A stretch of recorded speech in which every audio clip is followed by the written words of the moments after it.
Hello, everyone, and welcome back to Kenny Conversation, brought to you by JEGS, the leader in high performance aftermarket car parts.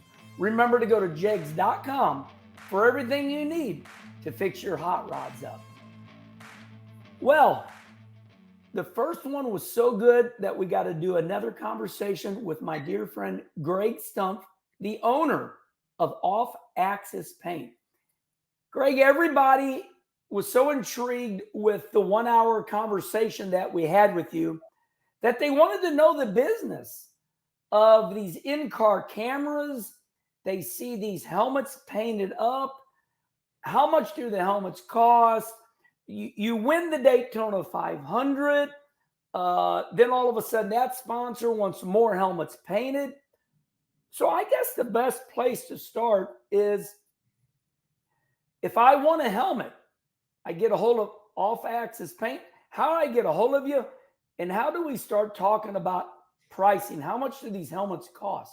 Yeah, most of the time, our Instagram DMs or Facebook, or my phone number is on the website. So it's a 417 number, just so everyone knows it's still Missouri, just because I'm Branson, Missouri. holding true to my roots, But yeah, just message us on there, and there's a couple different price points, depending on, hey, my kid's 8 and he's racing at Millbridge down the road and he wants a dirt helmet painted. Well, I'm not going to charge him the same as a cup helmet, but I'm also not going to put the most hours into that one, for somebody young. So obviously yours are, those are 30, 40 hour masterpieces, that we paint for that you go, throw rocks at the dirt track. But, it just really depends. Every once in a while we'll do, 650, 850. Then most of our cup helmets are well over 2,000. So it just depends on, honestly, how much work. Like I said, 30 to 40 hours. And I have a whole team of 4 artists here. And, this is how they make a living. It's not a hobby for anybody here. So I think when that comes in mind, it's like, oh, this guy's not doing it out of his garage. They're using, top of the line Sherwin-Williams paint and nice clear coats. It is hand done artwork, which takes a ton of time. It's much easier just to hit print on the computer and wrap one of these things, but it just doesn't look as good. You wouldn't like it if I took an hour to do yours and it just looked okay. So I think that's the biggest thing is just figuring out what they want. Obviously, making it personable. And then the price kind of follows thereafter, just knowing, what they want to do on the helmet. So let's talk about why they are what they are. $650, $800 the more time, all the way up to $2,000. So we're going to have Charlie drop a picture in right here of the helmets in their raw form. We see shelves of black helmets, white helmets, they're taped off. So my question to you is when you deal with these helmet companies, they send you just the shell first. So tell me the timeline as you get the shell, then what? Yeah, so most of the time they come straight from the factory, and like I said, we live right here in Mooresville, so we get pretty spoiled having everybody right here in town and all the parts and pieces that we could ever possibly need. So having radios and air channels readily available if somebody calls an audible or needs something. They call me on Monday and they need a helmet for Bristol this weekend. We can handle that order, whereas someone across the country probably wouldn't be able to ship and back and forth and have dry time.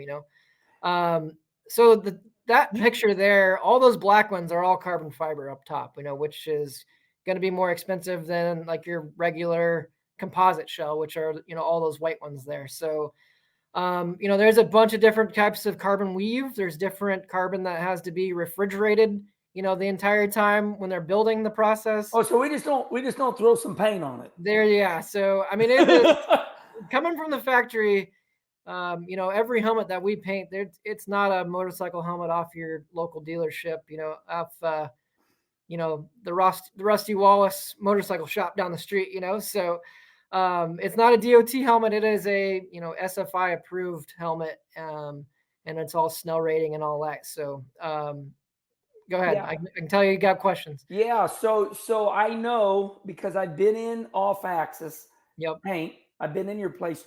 So the manufacturer just sends you the shell. Now you paint it. Now you send it back to them.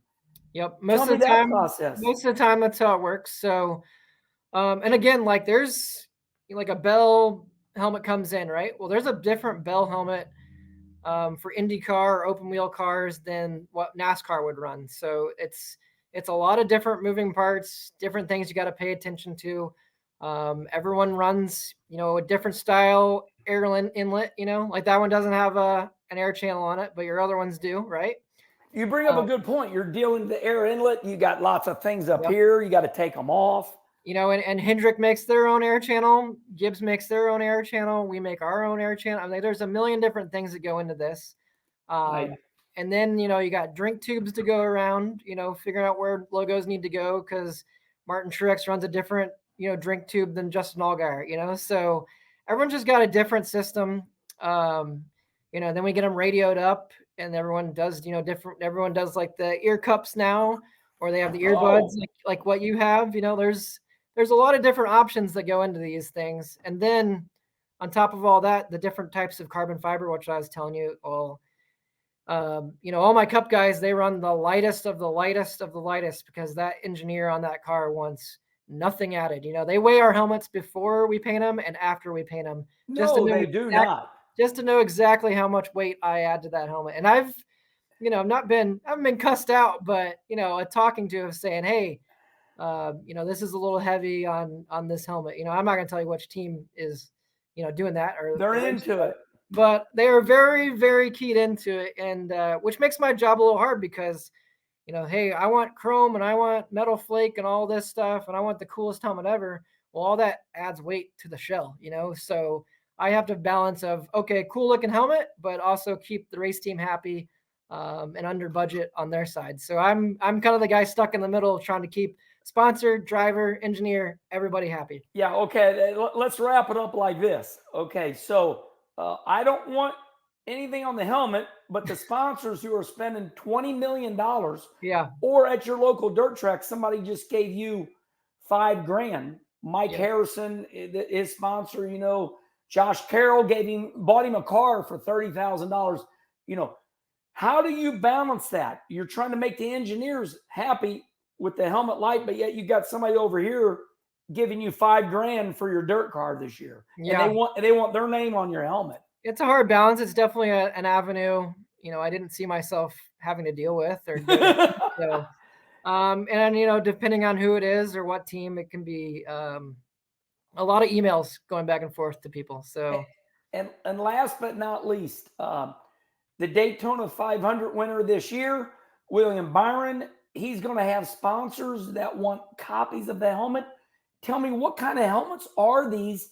How much do those cost? Let's say Jason Fager wins up here at Farmer City. He's the Missouri, Illinois region. Of course he'd win there, yeah. Yeah, well, that's his home. And and the sponsors, they don't maybe want his helmet, but they want a duplicate helmet, just like William Byron won the Daytona 500. Yep. And then the sponsors want a copy of his helmet. Tell me, what can those prices run? What kind of helmets are these? I mean, it's a dead-on replica. I don't grab a hurting helmet or something a little cheaper. Like they want a carbon helmet, then that's they get exactly what William wears. To be a sponsor on that car. So, and it's not something I like pull a drawer out and have the stencil of William Byron's helmet. I mean, we have to hand tape that entire thing. So it's not anything cheaper or anything like that. We have to do the entire whole process over. It might be a little easier because we don't have to mix the colors every time.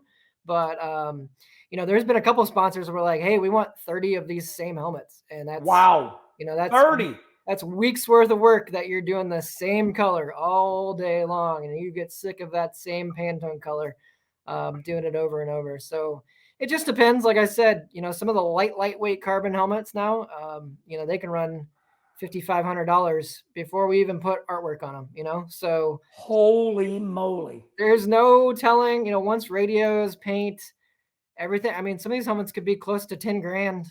You bring a good point up. Radio, right? Paint, air, communication. Well, listen, you sure did in 10 minutes give us a lot of information. Thanks for doing a follow-up of the first Kenny Absolutely. conversation. These are things that fans want to know. How much do they cost? Right? What all you got to do? And you got to think of someone like Kyle Busch when he was running M&Ms. You got M&Ms, Skittles, Snickers, Interstate Batteries, Toyota. I mean, tons of helmets, right? And that's sponsors footing that bill for it. Herman, how can anybody make a living painting helmets? Well, there's one race car driver that needs about 12 helmets per year. It keeps us very, very busy to no sleep on end here. All right, race fans, we answered your question. And remember, we are in podcast form. Listen to us on the way to work, on the way home. We are in iTunes and Spotify. Until the next Kenny conversation,